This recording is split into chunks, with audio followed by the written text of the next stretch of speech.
starter med at lave en serv, og det gør vi ved at have højre fod fremme og bolden i venstre hånd. Og så, når vi udfører slaget, så er det vigtigt, at vi tager et skridt frem. Vi skal have strækte arme og knyttet hånd. Og uden at kaste bolden op, skal vi prøve at slå bolden ud af hånden. Og jeg prøver lige at udføre slaget her engang.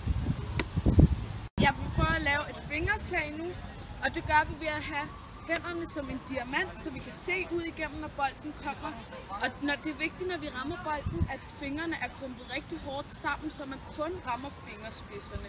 Og når du så rammer, når bolden kommer, så er det vigtigt, at du går ned og op.